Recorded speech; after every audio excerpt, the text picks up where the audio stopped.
కానీ వాస్తవంగా ఇప్పుడు వర్షం తగ్గడం వరదలు నియంత్రణలోకి రావడము, ఇప్పుడు విష జ్వరాలు ప్రబలి అంటురోగాలు పెరిగే ప్రమాదం ఉంది. ఇప్పుడు నిజమైన సేవా కార్యక్రమాలు మొదలుపెట్టాలి. మెడికల్ అండ్ హెల్త్ డిపార్ట్మెంటుని తక్షణమే తండాలు కానీ, గ్రామాలు కానీ, లేకపోతే మహబూబాబాద్ మున్సిపాలిటీలో కానీ బురద ఏదైతే వచ్చిందో వరదల వల్ల తక్షణమే ఆ బురదను తొలగించడానికి అవసరమైన సహాయక చర్యలు రెవెన్యూ సిబ్బంది, ఇతర శాఖల సిబ్బంది, మున్సిపల్ శాఖ సిబ్బంది తక్షణమే సహాయక చర్యలలో పాల్గొనాలి. అదేవిధంగా ప్రజలకు ఇళ్లలో వచ్చిన బురద గడుపుకోవడానికి నీళ్లు కూడా అత్యధికంగా అందుబాటులో ఉంచే విధంగా ఒకవేళ మీకు నల్లాల ద్వారా ఇవ్వగలిగితే ఫుల్ టైం వాటర్ ఇవ్వండి. అట్లా లేకపోతే ట్యాంకర్ల ద్వారా నీటిని ఇస్తే ప్రజలు ఆ బురదంతా కడుక్కోవడానికి అవకాశం ఉంటుంది. అదేవిధంగా రోడ్ల మీద కూడా నీళ్ళ ట్యాంకర్లను నీళ్లు కొట్టడం ద్వారా ఈ బురదను మనం తొలగిస్తే అంటు రోగాలు ప్రబలడానికి తక్కువ అవకాశం ఉంటుంది.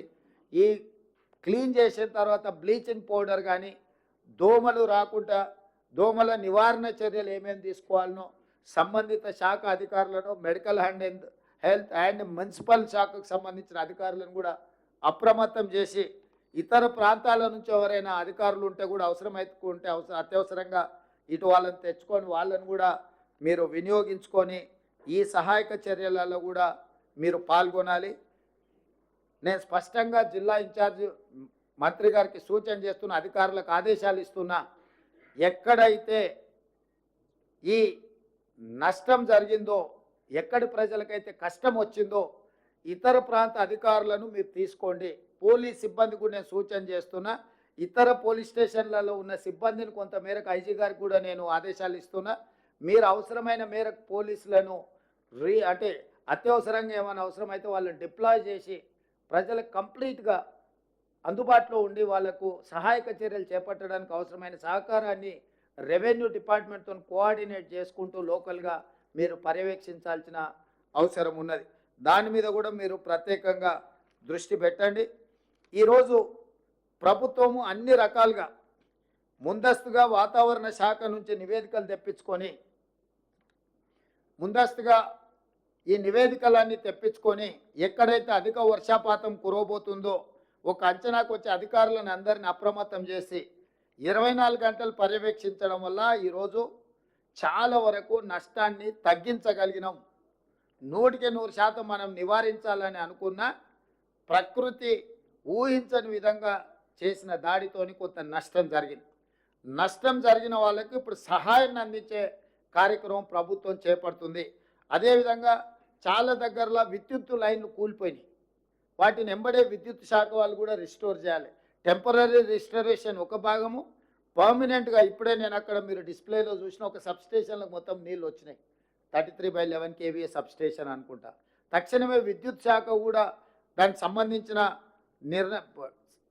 పునరుద్ధరణకు అవసరమైన పోల్స్ కానీ, ట్రాన్స్ఫార్మర్లు కానీ, విద్యుత్ లైన్లు వేసుకోవడానికి కానీ అవసరమైన మొత్తం సామాగ్రిని మీరు సమకూర్చుకొని తక్షణమే దాన్ని కూడా మీరు పరిష్కరించుకోవాలి. ఈరోజు ఇప్పటి వరకు మీరు పూర్తి స్థాయిలో ప్రజలకు సహాయాన్ని అందించడంలో అందుబాటులో ఉన్నారు. ఇక ముందు ఈ విష జ్వరాలు కానీ, ఇక్కడ జరిగిన నష్టాన్ని కానీ, నష్టానికి నష్టపరిహారం ఇవ్వడానికి సంబంధించిన నివేదికలు కూడా పక్కాగా మీరు ఏర్పాటు చేసుకోవాలి. అదేవిధంగా సీతక్క చెప్పినట్టు కలెక్టరేట్లో ఎక్కడెక్కడ ప్రమాదాలు జరుగుతున్నాయి, ప్రమాదాలు జరగడానికి అవసరమైన విధంగా ఒక బ్లూ బుక్ తయారు చేసుకోండి. మీరు ఈ బ్లూ బుక్లో గతంలో జరిగిన ప్రమాదాలు, ఆ ప్రమాదాలకు మీరు చేపట్టిన సహాయక చర్యలు, భవిష్యత్తులో ఏమైనా జరగబోతుందా అనే దాని మీద కూడా కలెక్టరేట్లో ఒక నివేదిక పర్మనెంట్గా పెడితే రాబోయే బదిలీ మీద కొత్తగా వచ్చే అధికారులకు ఎప్పటికీ ఆ నివేదిక అందుబాటులో ఉంటుంది. ఎప్పుడైనా ఇట్లాంటి వాతావరణం ఉందంటే ఆ బుక్ రెఫరెన్స్ కింద పనికొస్తుంది. కాబట్టి మీరు దాన్ని కూడా ఒక నివేదిక మీ దగ్గర పక్కాగా తయారు చేసుకోవడానికి కూడా మీరు అన్ని ఏర్పాట్లు చేసుకోండి.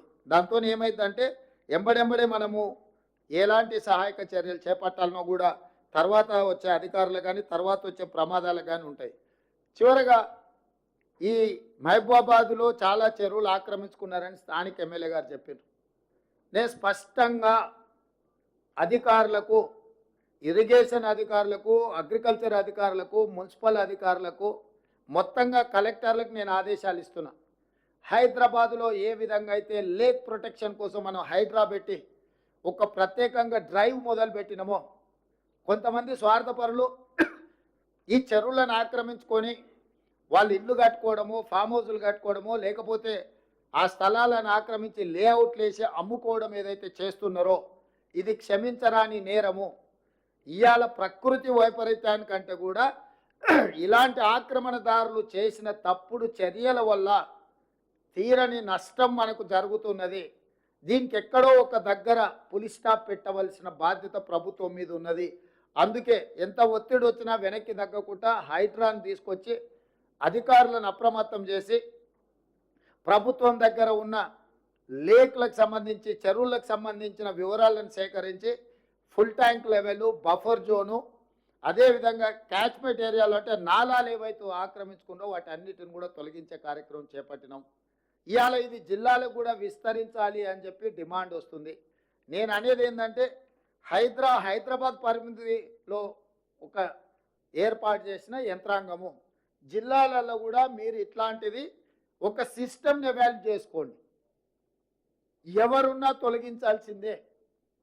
ప్రకృతి మీద మనం దాడి చేస్తే ప్రకృతి మన మీద దాడి చేస్తుంది. ఈ గుణపాఠం జరిగిన సంఘటనల నుంచి మనం నేర్చుకోవాలి. మనిషి అని వాడికి ఆలోచన చేసే శక్తి ఉంది కాబట్టి ప్రకృతిని మనం చెరబట్టాలని చూస్తే ఆ ప్రకృతి ప్రకోపిస్తే ఏం జరుగుతుందో మనం కళ్ళతో చూస్తున్నాము. అది ఉత్తరాఖండ్ కావచ్చు, లేకపోతే తెలంగాణ కావచ్చు, విజయవాడ కావచ్చు, లేకపోతే హైదరాబాద్ కావచ్చు.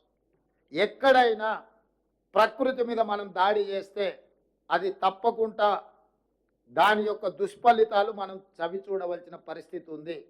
అందుకే నేను స్పష్టంగా అధికారులకు ఆదేశాలు ఇస్తున్నా. నేను ఎంక్వైరీకి కూడా ఆర్డర్ చేస్తా. రాష్ట్రం మొత్తం మీద కూడా చెరువుల ఆక్రమణ మీద స్పెషల్ డ్రైవ్ చేపడతా. ఎవరైనా వాళ్ళు ప్రజాప్రతినిధులు అయి ఉండొచ్చు, లేకపోతే ఇతరులు అయి ఉండొచ్చు, లేకపోతే సమాజంలో బాగా ఇన్ఫ్లుయెన్స్ ఉన్న వాళ్ళు అయి ఉండొచ్చు. మీరు ఇట్లాంటివి ఏమైనా చేస్తే మీరే స్వయంగా వాటిని సరెండర్ చేస్తే అది మీకు గౌరవంగా ఉంటుంది, ప్రభుత్వానికి వెసులుబాటుగా ఉంటుంది. అట్లా కాకుండా ఏదైనా జరిగితే మాత్రం ప్రభుత్వం కఠినంగా చర్యలు తీసుకోవడానికి వెనక్కి తగ్గదు. ఏ ఒత్తిడి వచ్చినా ప్రభుత్వం తట్టుకోవడానికి సిద్ధంగా ఉన్నది. ఇట్లాంటి విషయాలలో ఎక్కడ కూడా ప్రభుత్వము వెనక్కి తగ్గదు. కాబట్టి ఈనాడు ఈ చెరువులకు సంబంధించి, కుంటలకు సంబంధించి, కాలువలకు సంబంధించి, నాలాలకు సంబంధించి స్పష్టమైన చర్యలు తీసుకోవాల్సిన అవసరం ఉన్నది. అందుకే కలెక్టర్ గారికి నేను ఆదేశాలు ఇస్తున్నా. మీ పరిధిలో ముఖ్యంగా మహబూబాబాద్లో ఈ చెరువుల ఆక్రమణ కూడా అధికారిక రికార్డులను మీరు ఒకసారి సమీక్షించుకొని ఈ ఆక్రమణలకు సహకరించిన అధికారుల మీద కూడా చర్యలు తీసుకోవాల్సిన అవసరం ఉన్నది. దీన్ని కూడా దృష్టిలో పెట్టుకొని వరంగల్ మీద కూడా ప్రత్యేకమైన దృష్టి పెట్టేది ఉన్నది. ఎందుకంటే చిన్న వర్షం వచ్చినా వరంగల్ పట్టణం అంతా ముప్పుకు గురవుతుంది. మేము కొన్ని చర్యలు చేపట్టడం వల్ల గత 3 రోజులుగా అత్యధిక వర్షాలు వచ్చినా హైదరాబాద్లో కొంత నియంత్రించగలిగినాము. నాలాల ఎంక్రోచ్మెంట్ రామ్నగర్లో ఒక్క నాలా ఎంక్రోచ్మెంట్ తొలగిస్తే నా రామ్నగర్ ఏరియా మొత్తం వరదలో మునిగిపోకుండా ఈరోజు ఆ రామ్నగర్ ప్రజల్ని కాపాడగలిగినాం. అంటే ఒక్క నాలా